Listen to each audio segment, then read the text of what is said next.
राजपथावरचं प्रजासत्ताक दिनाचं संचलन गाजवण्यासाठी महाराष्ट्र पुन्हा एकदा सज्ज झाला आहे। एनसीसी पथक असेल किंवा सांस्कृतिक चित्ररथ असतील, सगळीकडे महाराष्ट्राच्या नावाचा दबदबा पाहायला मिळतोय। आणि यावेळेस राजपथावरच्या संचलनाच्या वेळेस महाराष्ट्रातल्या 23 एनसीसी कॅडेट्सची निवड झालेली आहे अशी बातमी येते।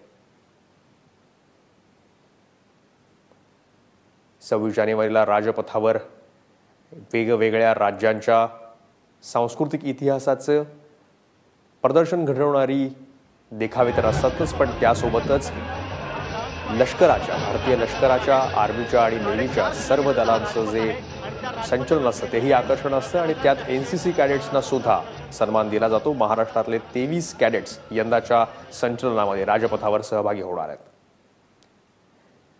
आमचे दिल्लीचे प्रतिनिधी प्रशांत कदम यांनी याचा आढावा घेतलाय, पाहूयात। प्रजासत्ताक दिनाच्या संचलनामध्ये महाराष्ट्राचा जो चित्ररथ सामील होणार आहे त्याची पहिली झलक तुम्ही आता एबीपी माझावरती बघताय। लोकमान्य टिळकांच्या स्वराज्य माझा जन्मसिद्ध हक्क आहे या ऐतिहासिक घोषणेला 100 वर्ष पूर्ण झालेली आहेत आणि त्याच निमित्तानं लोकमान्यांच्या सगळ्या कार्याचा इतिहास जो आहे तो या चित्ररथामध्ये सादर केला जाणार आहे। त्या मागच्या बाजूला मंडालेचं तुरुंग जे आहे, ज्या ठिकाणी टिळकांनी कारावास भोगला, ते सादर करण्यात आलेलं आहे। मलखांब ज्या शारीरिक शिक्षणासाठी लोकमान्य आग्रह धरायचे त्याची प्रात्यक्षिकं सादर केली जाणार आहेत। शिवजयंती आणि गणेशोत्सव जे उत्सव लोकमान्यांनी सुरू केले त्याची प्रतिकृती या ठिकाणी सादर केली जाणार आहे। आणि सगळ्यात महत्त्वाचं म्हणजे लोकमान्यांच्या प्रिंटिंग प्रेसचा देखील या ठिकाणी नमुना सादर केला जाणार आहे।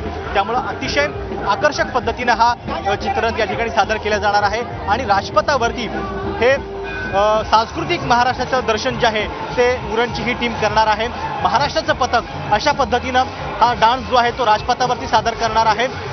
4.5 किलोमीटरचा हा राजपथ आहे आणि त्या राजपथावरती हे सगळे कलाकार जे आहेत ते आपलं प्रदर्शन करत असतात। महाराष्ट्राची संस्कृती सगळ्या देशासमोर मांडण्याचं काम हे पथक करत असतं आणि व्हीआयपींच्या समोर तर त्यांना अवघा 65 सेकंदाचा कालावधी मिळतो।